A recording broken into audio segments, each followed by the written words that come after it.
Bonjour les Verseaux, j'espère que vous allez bien. Je suis heureuse de vous retrouver pour un tirage général du mois de mars 2021. Donc il s'agit d'un tirage général, vous prenez ce qui fait écho avec votre réalité et vous laissez le reste. Donc pour ce mois de mars, j'ai eu envie de faire, sur le côté gauche, c'est vraiment les énergies présentes, tout ce qui a été acquis par les expériences du passé, toutes les énergies dans lesquelles on est. La carte ici au centre, ça va être le point de bascule, ce qui va amener justement les nouvelles énergies ici à droite qui se mettent en place, qui se mettent en branle, le futur proche. Ce vers quoi aller. Voilà, donc on va regarder, donc d'abord, je n'ai pas fini l'introduction, j'ai utilisé le tarot de Deborah Blake, Everyday Witch. Voilà, donc bien sûr, c'est valable pour les signes solaires, lunaires, d'ascendant, comme d'habitude. Et puis on y va tout de suite. Je vais synchroniser les énergies. Et c'est parti pour les énergies actuelles, ce qu'on vit.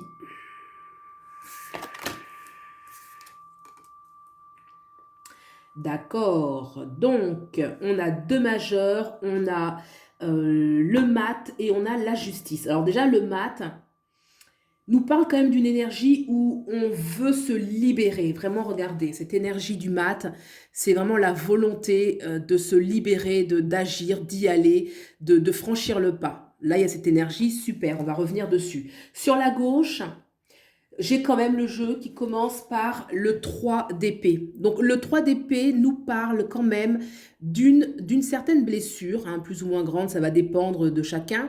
Ça nous parle quand même d'une blessure affective. Alors, ça peut être dans le domaine sentimental, bien sûr. Ça peut être aussi dans le domaine, tout domaine relationnel, hein, que ce soit amical, fraternel, familial. Voilà, une blessure qui quand même nous a fait suffisamment mal, qui nous a fait perdre confiance en soi. On a en dessous le 4 de Pentacle. Le 4 de Pentacle nous parle d'une énergie où on ignore l'immensité de ses ressources, de sa propre richesse. Vous voyez ce personnage qui semble un petit peu abattu, hein, bon pas totalement, mais quand même un peu, et il est assis là comme ça sur un trésor en fait, hein. C'est un petit peu l'allégorie d'ignorer un petit peu ce sur quoi on est assis. Donc il y a une notion de sous-estime, de se sous-estimer, sous-estimer ce qu'on a, ce qu'on est. Donc ce 3 d'épée peut-être qu'il a cette histoire ici a influencé un petit peu le regard qu'on peut porter sur la vie, et le regard qu'on porte sur soi-même, d'accord? Donc je parlais au début de ce full ici, hein, de ce mat, qui est une carte majeure, une arcane majeure extrêmement importante, qui parle quand même de libération, l'envie de se libérer. Donc ça, c'est une carte en plus centrale à prendre très en considération, puisque ça nous donne une dynamique. Donc au-dessus, on a le prince de coupe. Le prince de coupe, on voit un jeune enfant, un jeune adolescent plutôt, qui est en train de peindre, d'accord? Là, ça va nous parler vraiment de peindre un petit peu les émotions, ce qu'on vit. Il y a quand même une notion de richesse, de vouloir. Déjà, moi, ce que je ressens un petit peu dans l'énergie, un petit peu de ce qui se vit, c'est que même s'il y a eu des blessures, tout de suite derrière, il y a déjà une énergie, hein, c'est comme si peut-être vous avez déjà réfléchi à cela, il y a une énergie en tout cas en vous, consciente ou non, qui vraiment veut se libérer, qui vraiment veut prendre de la hauteur, d'accord? Avec ce prince de coupe, ça nous rappelle aussi que la vie, elle est faite d'émotions qui peuvent être des fois moins belles et des fois très jolies, hein. On voit ce peintre qui peint les couleurs un peu de la vie et des expériences, la vie qui sont, il peint en fait les émotions de la vie, dont celles qui ne sont pas forcément faciles, toujours faciles à vivre. D'accord?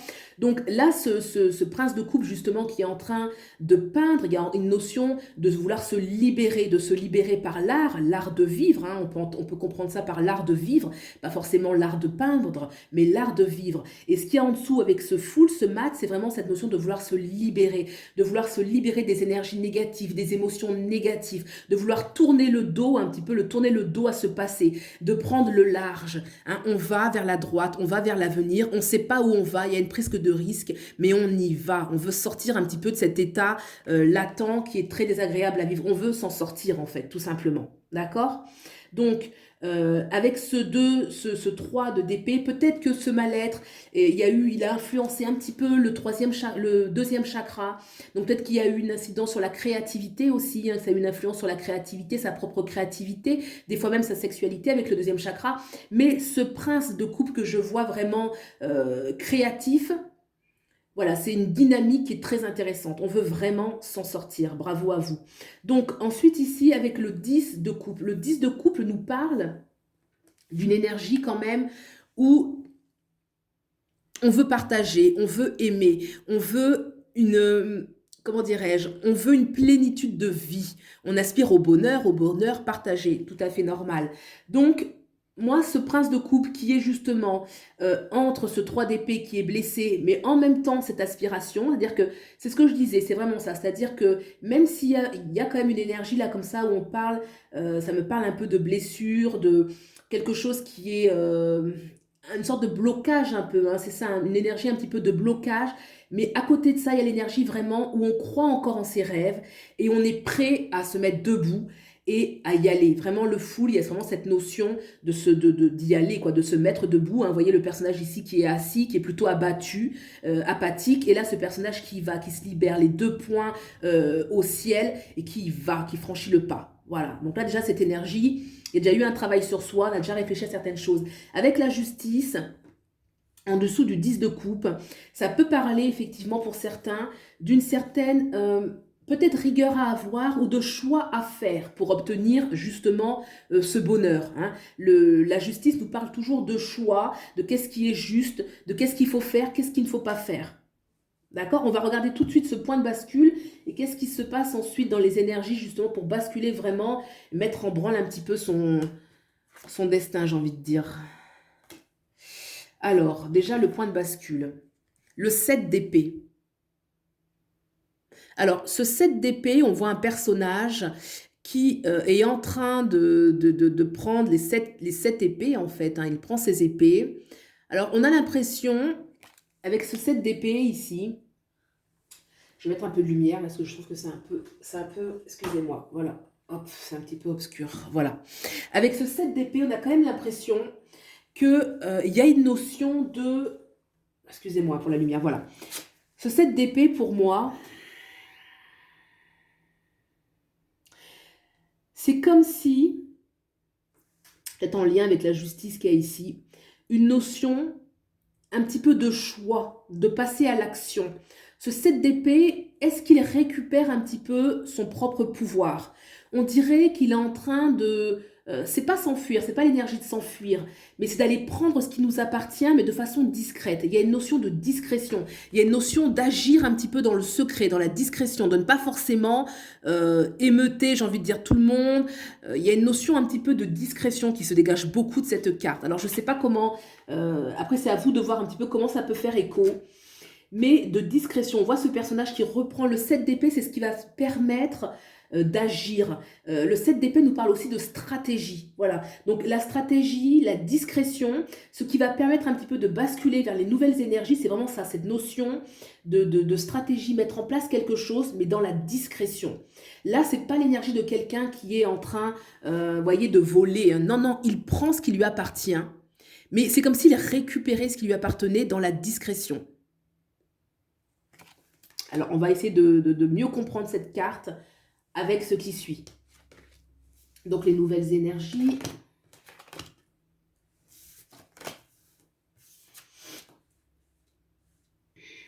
Eh bien, écoutez, on a déjà 4 cartes majeures sur les 6. Et un as de coupe et la reine d'épée. Donc, c'est juste des vibrations très, très hautes. D'accord. Alors, l'as de coupe, là, il y a quand même encore cette notion. Là, on avait le prince de coupe donc qui se libère, hein, qui commence vraiment à sortir des émotions dont on parlait. L'as de coupe nous parle vraiment de grandes émotions, mais aussi d'une certaine bénédiction. C'est un peu, c'est que cet as de coupe, moi, je ressens un petit peu la bénédiction de la vie. Vous voyez, c'est un personnage qui a, mais c'est aussi un personnage qui reçoit. La coupe est pleine, cette eau vive déborde de la coupe, elle tombe au sol et elle donne de belles plantes. Vous voyez le bas de la carte ici, où on voit vraiment cette fleur qui va naître un petit peu de cette terre dont l'eau, sur laquelle l'eau est tombée. Donc il y a une notion quand même de grâce, de quelque chose qui va vraiment apporter une grande satisfaction sur le plan émotionnel, quelque chose qu'on va pouvoir réaliser. Alors en dessous, c'est intéressant de voir qu'on a la reine d'épée. La reine d'épée parle quand même de protection, de savoir se protéger. Donc c'est comme si un petit peu... Donc là, je parlais du présent et de ce qui va appartenir au passé, et ensuite d'une blessure. Mais avec l'as de coupe, on reste quand même dans des énergies d'amour. Il y a une intensité émotionnelle quand même qui se dégage beaucoup avec cet as de coupe. Et l'épée qui est en dessous, la reine d'épée, protège. Donc il y a une notion un petit peu de cette fois-ci, vous protéger. Hein. Il y a un départ qui se fait, il y a un départ qui se fait, là on voit quelqu'un, un point de bascule où vraiment peut-être qu'on récupère ses biens et qu'on part d'un lieu, peut-être pour certains, qu'on récupère quelque chose qui nous appartient et on va partir vers un renouveau, quelque chose qui vraiment va nous faire du bien, mais là il y a un appel à cette fois-ci avec vigilance. Hein, la reine d'épée, elle protège. Donc c'est intéressant parce que là, on a les grandes émotions.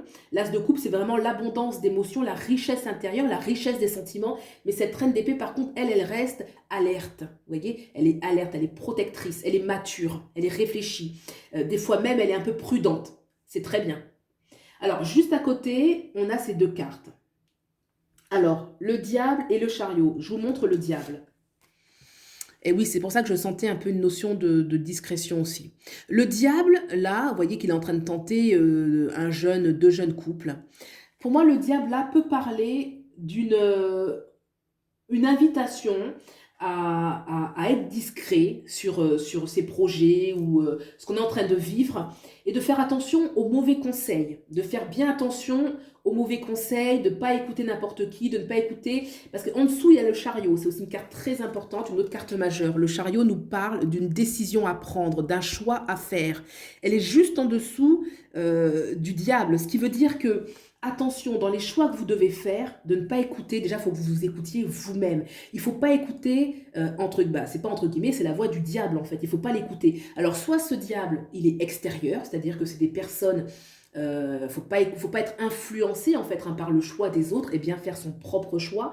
Ça peut être aussi des fois le diable intérieur. Qu'est-ce que ça peut être le diable intérieur? Ça pourrait être par exemple celui qui nous tente. Ça peut être pour certains, par exemple, ça peut être certaines addictions, certaines mauvaises habitudes dans l'hygiène de vie ou autres, vous voyez. Et que là, faire attention parce qu'il y a un choix à faire et que c'est déterminant pour le reste. Je vous remonte cette carte. Vous voyez, le diable. Là, il y a vraiment une notion de tentation. Très important puisqu'il y a un choix à faire, il y a un choix qui demande à être fait. Donc là, vraiment faire preuve de discernement dans qui on écoute. Est-ce qu'on écoute vraiment sa propre voix intérieure, sa voix sage, hein, pas... voilà. Est-ce qu'on s'écoute profondément? Ne pas écouter les, entre guillemets, faux amis, finalement, les faux conseils. Et puis également ça peut être aussi faire attention à ses propres tentations, ses propres addictions. Une notion comme ça de choix, quelque chose dont il faut se libérer. D'accord? On a ensuite deux cartes majeures encore que sont l'empereur et la carte du monde. C'est des cartes très fortes. L'empereur va nous parler de réalisation, de quelque chose qui se réalise, quelque chose qui se concrétise. Ça peut être un projet dans tout domaine, ça peut être professionnel, ça peut être sentimental, quelque chose qui vraiment va pouvoir se manifester, hein, avec tout ce qui a été mis en branle, notamment en branle, donc la récupération de son propre pouvoir un petit peu, de faire les bons choix. Il y a vraiment cette notion de l'empereur, celui qui reprend son pouvoir. L'empereur nous parle de concrétisation dans la matière. Ça peut nous parler aussi d'une personne autour dans son entourage, hein, d'une personne qui a du charisme, qui sera bien intentionnée, qui va pouvoir nous guider, qui va pouvoir nous challenger, nous protéger. Hein. Ça peut être une figure yang, donc yang ça peut être un homme bien évidemment, ça peut être aussi une femme, une personne qui va représenter une certaine autorité. Bien sûr, ça peut être sa propre autorité, manifester quelque chose dans sa propre vie. En dessous, on a la carte du monde, carte excellente, qui est une carte d'accomplissement. Donc, c'est-à-dire que ce qui va être incarné par l'empereur va apporter un grand succès, va apporter une grande libération, une grande joie. La carte du monde, c'est la carte vraiment de l'accomplissement. On a accompli ce qu'on souhaitait accomplir. Vous voyez ? Je trouve que les énergies, c'est l'avenir, ce qui se met vraiment, ce qui est en train de se dessiner est extrêmement positif. Vraiment avec une énergie qui est haute. Il y a quand même la notion de choix qui est toujours une notion où il va falloir prendre la bonne direction, ce qui demande vraiment de se poser vraiment avec rigueur. Hein. On a la justice ici qui nous parle de rigueur, on a la reine d'épée qui nous parle toujours d'une certaine protection, d'une certaine lucidité. Donc ça, ce sont des énergies vraiment qu'il va falloir garder justement pour prendre la bonne direction. Hein, le chariot, c'est important, vraiment cette notion de direction du choix à prendre et de prendre le bon. On a quand même le diable, là. Le diable, c'est toujours une énergie qui veut bloquer, hein, qui veut nous faire prendre justement la mauvaise direction. Donc là, vraiment, il y a un appel à la vigilance. Hein, il y a cette notion de vigilance qui se ressort aussi avec ce point de bascule ici, avec le 7 d'épée. Là, je sens vraiment cette personne, je vous remonte la carte. Regardez, le 7 d'épée. Vous voyez ce qu'elle dégage, il y a vraiment une énergie où on récupère ce qu'il y a à soi, mais vraiment dans la discrétion et dans la stratégie. Discrétion et stratégie. C'est un jeu très intéressant. C'est vrai que là, il débute avec ces deux cartes ici, que sont ces deux cartes que je vous montre, donc celle-là, hein, avec en dessous celle-là. Il y a vraiment une énergie qui, de toute façon, c'est celle qui est le plus à gauche, hein, c'est celle qui part, c'est celle qui s'en va, c'est certain. Mais elle est quand même là, il faut faire attention, il faut la laisser partir. Voilà, ce 3 d'épée qui nous parle de quelque chose qui nous a fait mal, qui nous a déçus, il faut le laisser partir. Et vous êtes prêts, hein, vous êtes prêts avec le fou qui est là au centre, c'est vraiment une énergie, là c'est bon, on en a marre, on veut se libérer. On veut vraiment se libérer. Voilà. Eh bien, écoutez, j'espère que ce tirage général vous aura parlé. Vous prenez vraiment ce qui fait écho pour vous. Et puis, vous pouvez aller voir, bien sûr, les lectures complémentaires pour avoir d'autres informations avec votre signe, votre ascendant et votre signe lunaire. Si vous avez aimé, vous pouvez soutenir la chaîne en vous abonnant, likant, etc. Je vous remercie beaucoup et je vous souhaite un bon visionnage. Au revoir.